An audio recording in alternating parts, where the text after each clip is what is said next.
नमस्ते दोस्तों, सीवी शुक्ला का प्यार भरा नमस्कार। और आज हम आप लोगों को सुनाने जा रहे हैं बहुत ही सुंदर चटपट माता की कहानी। तो सुनिए, बहुत ही सुंदर कहानी है और पसंद आए तो लाइक, कमेंट और सब्सक्राइब जरूर करिएगा। तो आप लोग कहानी सुनिए। एक मियाँ बीवी होते हैं और उनके दो बच्चे होते हैं, एक बेटी एक बेटा। तो बेटी की शादी कर देते हैं माँ बाप और बेटा के भी शादी कर देते हैं। बेटी जो है वो बहुत बड़े घर में उसकी शादी होती है, बहुत अच्छे घर में, बहुत संपन्न परिवार में वो जाती है और अच्छे से रहती है। और शादी करने के थोड़े दिन के बाद ही, दोनों बच्चों की शादी करने के बाद ही माँ बाप ख़त्म हो जाते हैं। फिर क्या होता है कि बेटी तो अपने घर रहती है, तो बहुत सुख में रहती है। भाई गरीबी में रहता है। भाई किसी तरह से अपना घर का खर्च चलाता है, उतना पैसा वाला नहीं होता है, गरीबी में ही अपना जीवन व्यतीत करता है। फिर क्या होता है कि बहन तो पैसे वाले घर में थी, तो भाई से कोई मतलब ही नहीं रखती थी। भाई मानता था, बहन को प्यार करता था, आना जाना चाहता था, पर बहन स्वीकार नहीं करती थी क्योंकि वो गरीब था।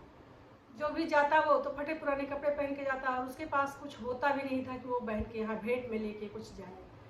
तो इसलिए बहन पसंद नहीं करती थी और उसको ना तो बुलाती थी और ना भाई के घर बहन कभी आती थी।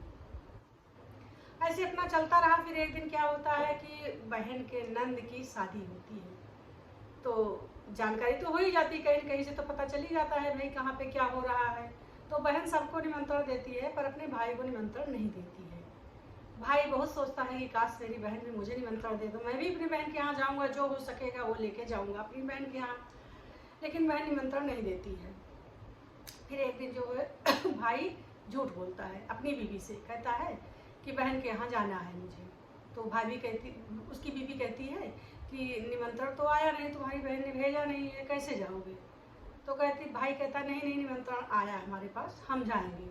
तो बीवी कहती है क्या करने जाओगे, तुम्हारे पास कुछ देने लेने के लिए तो है भी नहीं, तो क्या करने जाओगे? भाई कहता जो भी है उधार व्यवहार में लेके हम जाएंगे बहन के यहाँ। नहीं मानता है भाई अपनी बीवी की बात और एक फटा पुराना झोला लेके चला जाता है अपने घर से। जो भी कुछ 150 रुपया उधार पाता है या जो भी है, जो थोड़ा बहुत होता है वो अपना लेके बहन के यहाँ जाता है। बहन के दरवाजे पे काफ़ी भीड़, महंगी महंगी गाड़ियाँ खड़ी, बड़े बड़े लोग, सब तरह के आदमी थे। तो बेचारा वहाँ पे हिम्मत तो नहीं पड़ रही थी, लेकिन बहन के मोह में वो चला गया। उसके दरवाजे पे पहुँचा तो बहन की देवरानी ने देखा कि भाई आ रहा है। तो वो झट से जाके अपनी जेठानी से कहती है कि दीदी तुम्हारा भाई आ रहा है। तो बोली कि जो है कैसा है हमारा भाई, उसका रूप रेखा कैसा है? बोले बहुत घिसे फटे पुराने कपड़े पहना है और एक कपड़े का थैला लिया है हाथ में, और तो कुछ नहीं है। तो जेठानी कहती है कि हमारे जेठ देवर ससुर सब दरवाजे पे बैठे हैं, हम तो जा नहीं सकते हैं और इसको हमने निमंत्रण भी नहीं दिया, तो ये क्या करने आया मेरे दरवाजे पे, मेरी बेइज्जती कराने के लिए आया। जेठानी बहुत बड़बड़ाती है, गुस्साती है। उसकी बहन कहती जाओ पीछे के दरवाजे से इसको चुप्पे से ले आओ जहाँ पे इसको कोई देखे नहीं। तो उसको बुलाया जाता है, घर के अंदर भाई आता है, देख के बड़ा खुश होता है। लेकिन बहन क्या करती है, एक कमरा होता है वो जो स्टोर रूम होता है, उसी में भाई को बंद कर देती है, बाहर से कुंडी लगा देती है, ताला लगा देती है। भाई एक तो पैदल गया, भूख प्यास के मारा बेचारा, बड़ी हिम्मत करके गया था, उसको बंद कर देती है और कहती है कि कोई खोलना नहीं इसको। अपने काम में लग जाती, शादी ब्याह होता है, तरह तरह के मिठाई पकवान सब घर भरा है, सब लोग खा पी रहे हैं, इंजॉय हो रहे हैं, गाजा बाजा सब बज रहा है, खूब महफिल जमी है। लेकिन भाई उसी रूम में बंद है, इतना प्यासा बेचारा उसी में चिल्ला रहा है, तड़प रहा, परेशान हो रहा है। लेकिन अब कर ही क्या सकता है। जब लगा उसको कि मेरे जान ही निकल जाएंगे, तो उसने दरवाज़ा बजाना शुरू किया और जो है उसकी जो देवरानी है उसकी बहू, उसको ये जानकारी नहीं थी, तो वो जाके अपना दरवाज़ा खोल देती है। दरवाज़ा खोल देती है, भाई चुप्पे से जिस रास्ते आता है उसी रास्ते से भागता है, भागते हुए चला जाता है, किसी से ना मिलता है ना बोलता है। जाते जाते उसको प्यास लगती है, बहुत हिम्मत करता है, खाने पीने के लिए 3-4 दिन से बंद था उसी कमरे के अंदर, एकदम हालत बहुत ख़राब हो जाती है उसकी। उसके बाद क्या करता है, जाते जाते एक जंगल मिलता है, तो सोचता है लाओ यहाँ पे थोड़ा आराम कर लेंगे, कहीं पानी वगैरह मिलेगा तो पी लेंगे थोड़ा। अब तो लोग पानी लेके चलते थे, लेकिन तब उसके पास कुछ भी नहीं था। वहाँ जंगल में पहुँचने के पहले ही वो वहाँ गिर के बेहोश हो जाता है। गिर के बेहोश हो जाता है तो वहीं पे गिरा पड़ा रहता है। तो वहीं पे एक मंदिर होता है, छठ माता का मंदिर। वहाँ से छठ माता एक गुड़िया का रूप बना के निकलती हैं और आके देखती हैं कि ये आदमी प्यास भूख से तड़प रहा है, बेहोश होके पड़ा है। उसकी बीवी छठ माता की बहुत बड़ी भक्त थी, तो वो खबर लेने माता जी आती हैं गुड़िया का रूप धर के, उसको अपने गोद में लेटाती हैं, कहती है बच्चे तुमको क्या हुआ, थोड़ी उसके मत्थे पे हाथ अपना फेरती हैं, स्पर्श करती हैं, तो वो होश में आता है, उठ के बैठता है। माता जी उसको पानी पिलाती हैं और पूछती हैं कि तुम कौन हो, कहाँ से आ रहे हो, क्या है, कैसे तुम यहाँ जंगल में बेहोश पड़े हो। तो अपनी सारी कहानी बताता है कि मेरी बहन बहुत पैसा वाली है, मुझे निमंत्रण नहीं दिया, उसकी नंद की शादी थी तो मैं गया था, तो मुझे दरवाजे में बंद कर रखा था, मैं अपनी जान बचा के किसी तरह भागा हूँ वहाँ से। अब मैं सोच रहा हूँ कि जब मैं घर पे जाऊँगा तो मेरे बीवी मेरे बच्चे इंतज़ार कर रहे होंगे कि बुआ के यहाँ शादी में पापा गए थे, तो वहाँ से बुआ ने भेंट में ज़रूर कुछ दिया होगा, मिठाई लड्डू जो भी था। मैं क्या जाके वहाँ जवाब दूंगा, मेरे पास तो कुछ नहीं है, और वो मेरी बहन ने तो मुझे इस लायक बना दिया कि मैं चल भी नहीं पा रहा हूँ। छठ माता कहती है कोई बात नहीं, तुम परेशान ना हो, हमारे वहाँ पे जो है बगीचे में जाओ, वहाँ पे तरबूज लगा है, ककड़ी लगी है, जाके वहाँ पहले अच्छे से तो सब चीज़ फल वगैरह तुम तोड़ के खाओ, उसके बाद जितना भी आता है, तरबूज है, ककड़ी है और जो भी फल है सब अपने झोले में तोड़ के भर दो, सब ले जाके बच्चों को भेंट में दे देना। वो उठता है बेचारा, जाता है वहाँ पे, ककड़ी वगैरह खाता है, उसकी प्यास बुझती है, तरबूज खाता है, उसको थोड़ी राहत मिलती है और वो जो है थोड़ा बहुत चलने के लायक होता है, वहाँ काफ़ी देर विश्राम करता है, पानी पीता है, तो वो थोड़ा रिलैक्स होता है। फिर झोले में जो आता है वो ककड़ी तरबूज तोड़ के भर लेता है और जो मौसमी फल थे वो भर लेता है। सोचता है कि अगर इसको हम लेके जाएंगे तो बीवी पूछेगी कि तो वहाँ तो इतनी मिठाई वगैरह बनी थी, क्या बहन ने मिठाई नहीं दिया, यही सब दिया, बच्चे दौड़ेंगे। फिर सोचता है चलो ठीक है, खाली से अच्छा कुछ तो लेके जाएंगे। झोला लेके जाता है, धीरे धीरे जाता है, अपने घर में पहुंचता है, दूर से ही देखते हैं बच्चे दौड़ते हैं, पापा पापा पापा आए, बुआ के घर से पापा आए, बहुत मिठाई लाए होंगे। भाभी भी दौड़ती है कि दीदी ने क्या दिया, दीदी ने क्या दिया। वो झोला पकड़ा देता है, झोले में देखता कि तरबूज है और सब फल है। बच्चों को निकाल के बीवी देती है, कहती है कि भेंट में यही दिया दीदी ने, हमने तो सोचा बहुत ढेर सारी मिठाई दिया होगा, लेकिन ये ककड़ी और तरबूज दिया है। उसका पति कहता है जो भी है ले जाओ, बच्चों को दे दो, इतना काफ़ी है, गरीब का कोई नहीं होता। उसके बाद बीवी ककड़ी देती है, बच्चे खाते हैं, फिर चाकू ला के तरबूज धुल के तरबूज को काटती है। तरबूज को काटती है तो उसके अंदर देखती है जितने बिये हैं वो सब उसके हीरे मोती जवाहर सोना चांदी सब भरे पड़े हैं। तरबूज काट के देखती, कहती अरे दीदी ने क्या दे दिया, और उनको दया आ गई होगी आपके ऊपर। उन्होंने सोचा होगा कि हमारा भाई गरीब है तो लाओ इस तरह से इसमें भर के उन्होंने दिया होगा। खूब ढेर सारा उसके पास पैसा हो जाता है, सब सोना सोना पूरा मार चमक रहा है, पूरा घर भर गया, बड़ी खुशी होती है। दोनों लोग, भाई तो जान ही रहा है, उसका पति तो जान ही रहा है कि मेरी बहन ने क्या किया और कैसे क्या हुआ। उसके बाद में सब बड़े खुश हो जाते हैं, भाई पैसा आ गया तो फिर समय बदलते टाइम नहीं लगता।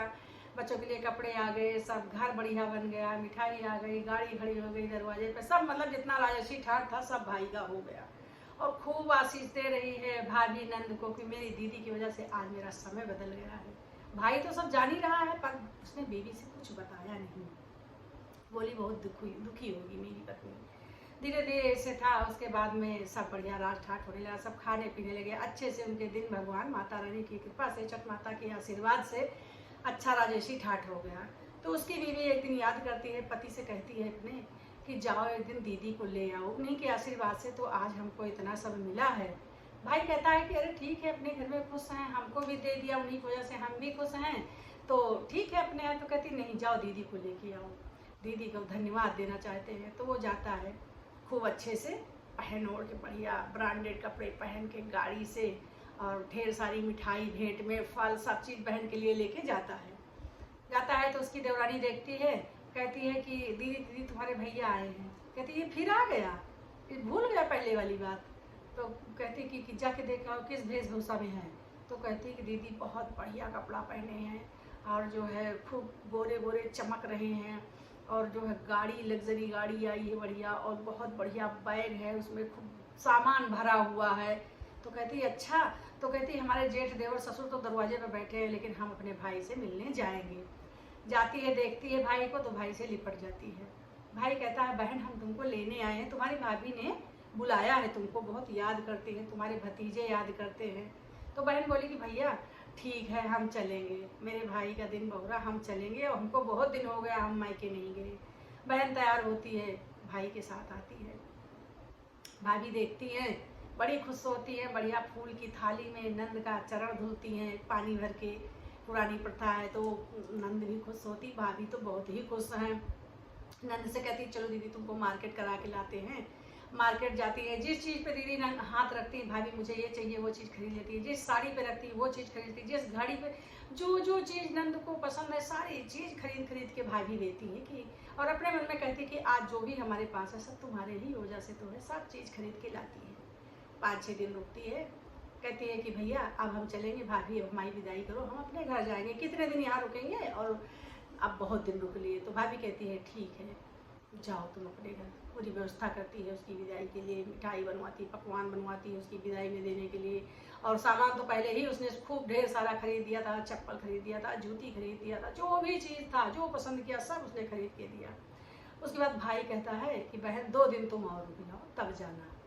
तो बहन कहती है भैया समय नहीं, कहती बहन बस जहाँ इतने दिन रुकी तुम 2 दिन और रुक जाओ। बोले ठीक है मैं तुम्हारे लिए बहुत बढ़िया जूती बनवाना चाहती हूँ। जूती वाले के पास भाई जाता है, कहता है भाई एक जूती बना दो एक जोड़ी, बहुत सुंदर जूती बना दो, इसमें हीरे मोती सब बढ़िया लगा के तैयार करना, महंगी से महंगी जूती। उसने कहा 2 दिन का टाइम लगेगा। बोला ठीक है 2 दिन में तुम जूती तैयार कर दो। 2 दिन में जूती तैयार होती है। भाई बहन से कहता है कि बहन तुम 2 दिन और रुक जाओ। तो बहन कहती है ठीक भैया रुक जाएंगे हम। जूती बन के आ जाती है, बहन पहनती है, बड़ी खुश होती है। उसके बाद उसके विदाई का टाइम आता है, जूती पहन के जैसे चलती है तैसे जो है जूती में जैसे पैर डाल के चलती है, जूती से आवाज़ आती है गरीब का कोई नहीं होता, गरीब के कोई बहन नहीं होती, गरीब का भाई बहन में प्यार नहीं होता है, गरीबी ऐसी चीज़ है कि बहन भी नहीं पहचानती। अब वो फट से जूती से पैर निकाल लेती है, कहती है ये जूती क्या बोल रही है, फिर निकाल के फिर पहनती है। फिर कहती है कि भाई गरीब हो तो कोई बहन नहीं होती है, गरीबी में कोई रिश्तेदार नहीं होते हैं, इसी तरह वो जूती बोलती है। तो गरीब का कोई रिश्तेदार नहीं होता। तो कहती भैया ये जूती क्या बोल रही है।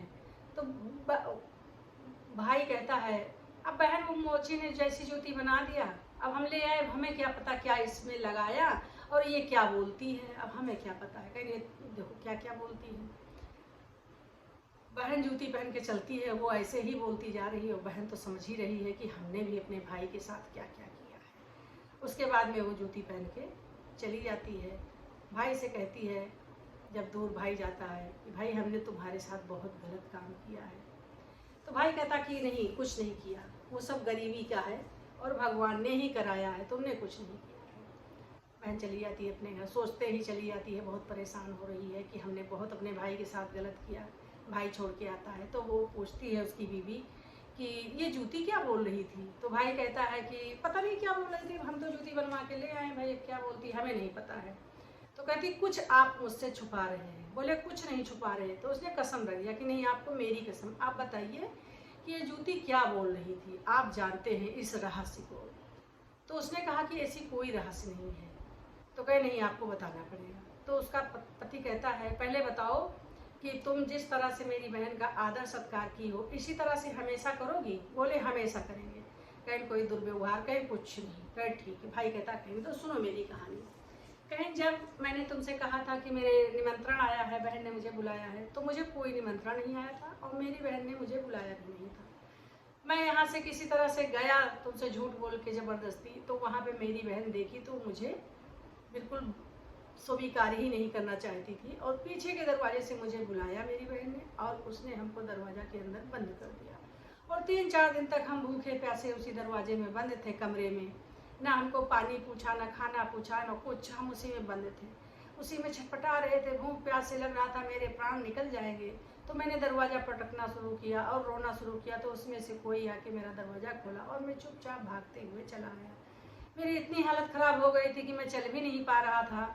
तो मैं चलते चलते आके गिर रहा था, उठ रहा था, गिर रहा था। इसी तरह आते आते एक जंगल मिला, मैं वहाँ गिरा और बेहोश हो गया। वहाँ मैं आके बेहोश हो गया तो मुझे कुछ होश नहीं था और मैं ये टेंशन में था कि मैं वहाँ घर जाके क्या दूंगा, क्या बताऊंगा बच्चों को, तुमको क्या बताऊंगा। तो मैं जब बेहोश हो गया तो वहाँ पे एक बूढ़ी माता आई और वो हमको किसी तरह से होश में लाई और बताई कि हमारे फुलवारी में, हमारे बगीचे में जाओ, वहाँ खूब ढेर सारा सब फल लगा हुआ है, तोड़ लो, झोले में रख के लेके चले जाओ। तो मैं जब थोड़ा होश में आया, खाया पिया, ककड़ी खाया, तरबूज खाया, तो मुझे थोड़ा ताकत मिली, तो मैं वहाँ से झोले में भर के सब सामान लेके चला और घर आया। तो जब मेरा बच्चा दौड़ा तो मैंने वही झोला पकड़ाया कि बुआ ने यही सब सामान दिया है। तो उन्होंने ये भी कहा कि बुआ ये सब क्यों दी, मिठाई पकवान, उनके घर में तो बहुत सारा बना था, ब्याह का घर था, तुमको यही ककड़ी और तरबूज दिया है? तो हमने कहा हाँ दिया था।